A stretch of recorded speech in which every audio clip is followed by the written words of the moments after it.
Biogas to Electricity Workshop in ASEAN is a part of a partnership between ASEAN German Energy Program or IGP and Sustainability and Resilience or CIRCO to explore the potential of biogas development in power sector in AMS in response to climate change mitigation and adaptation strategies of the region.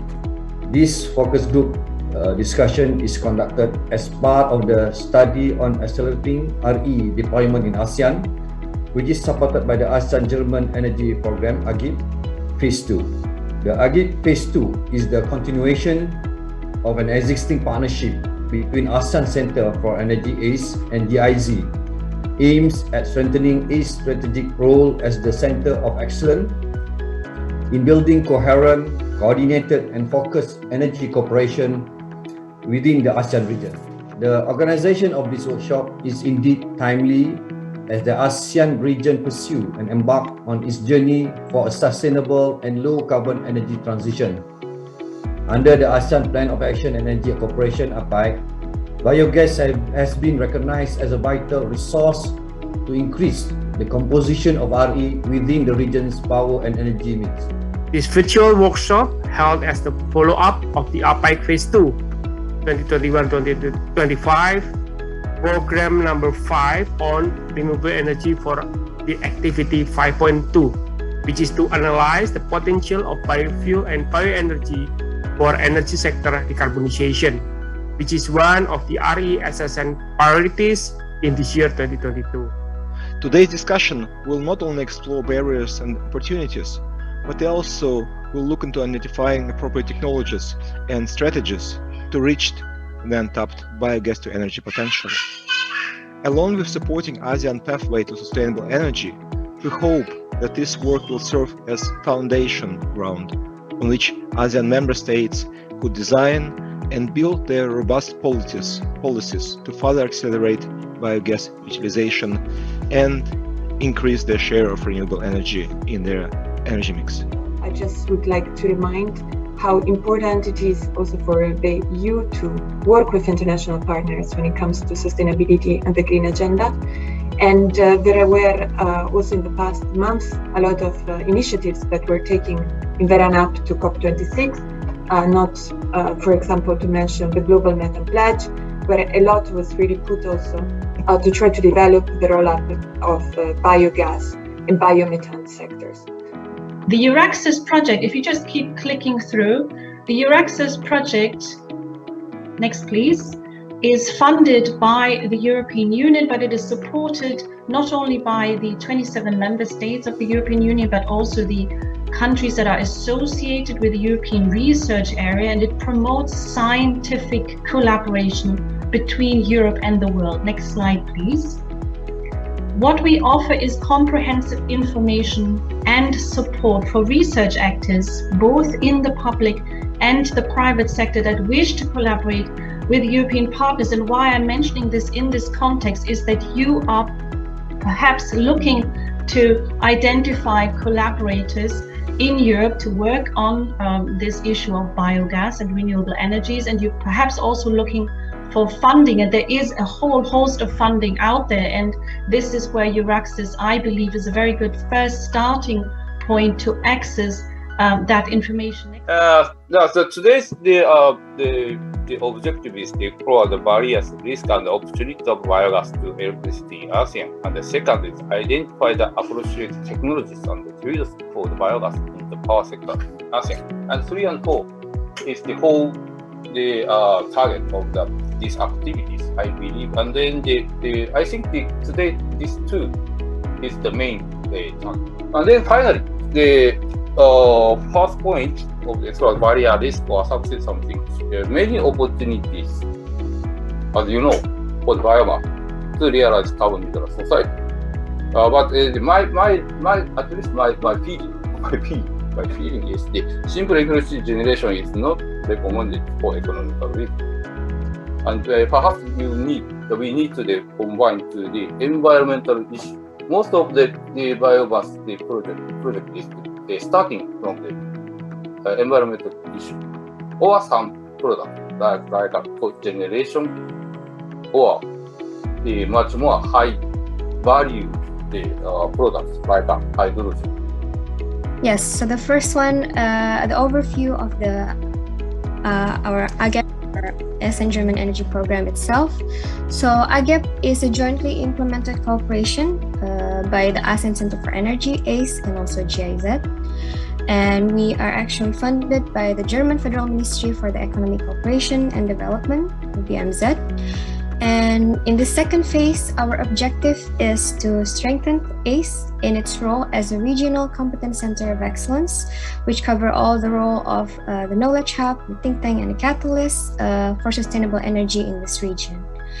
And the duration of our current project is we're starting in July 2019, and we are initially going to finish in June this year, but we are currently preparing our extension, which will be until December this year to 2022.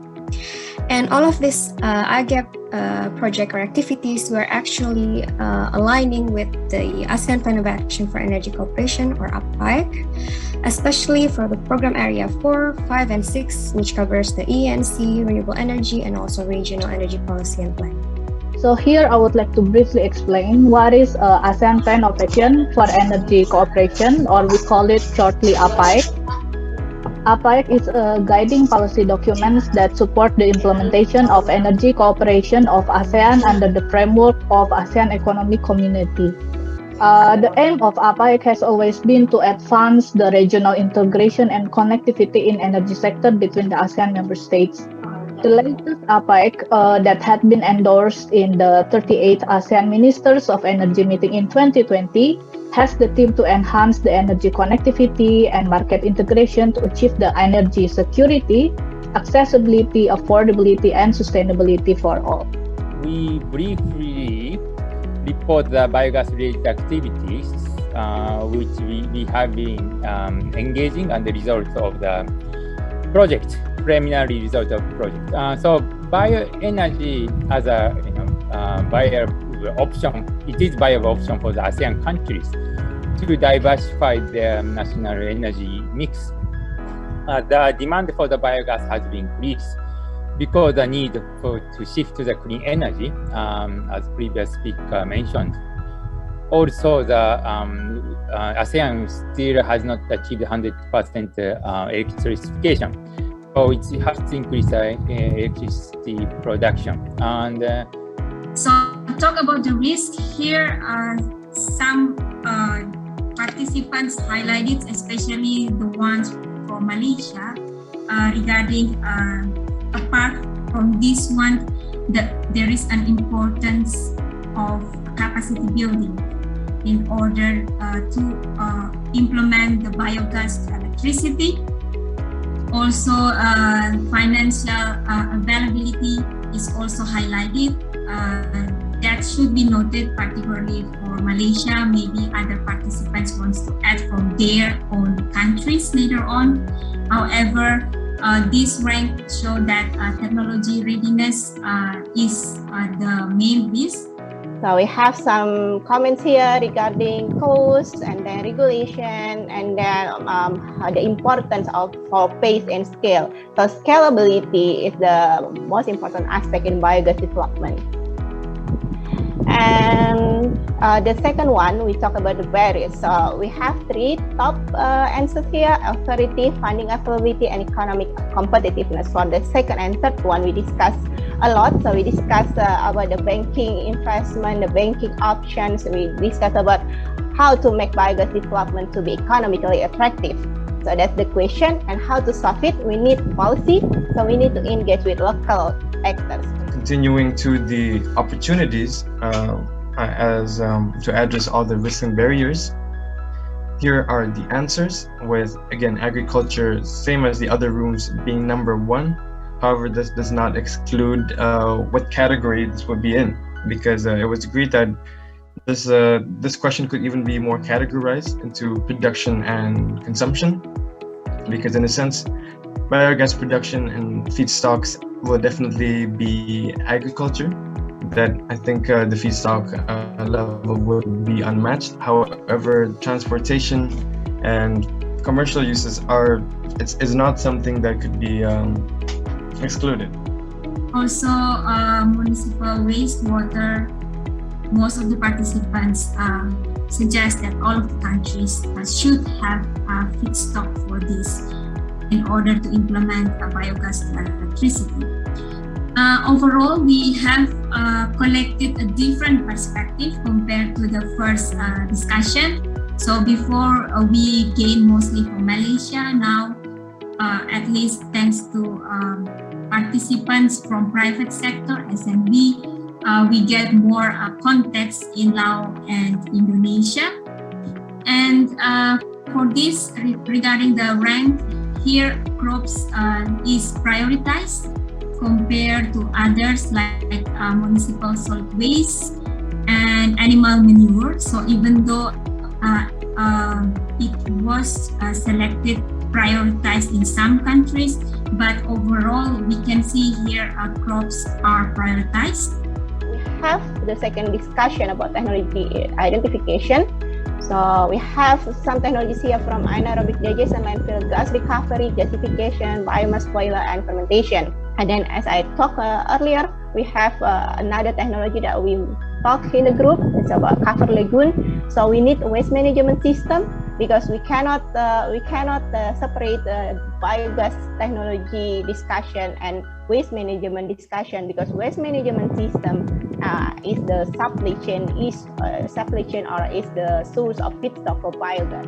So this discussion, there were representatives from Indonesia and also Singapore to explain some lessons learned with why the order is as such. For example, landfill gas recovery has probably a high potential for a lot of countries, including Indonesia.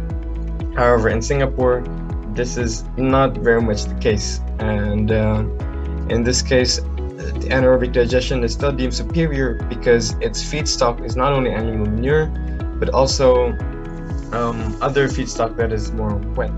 Third, at the later stage, hopefully we could analyze the status and potential of biogas in power sector and provide a reference for the government for policy-making process. And lastly, we have discussed the opportunities and anticipated risks of biogas to electricity pathways in ASEAN. Furthermore, we also have continued discussion with talking about available technologies and feedstock for biogas development. This FGD would not become a success without all elements' contribution. Stay safe and healthy, everyone. Thank you for your kind attention.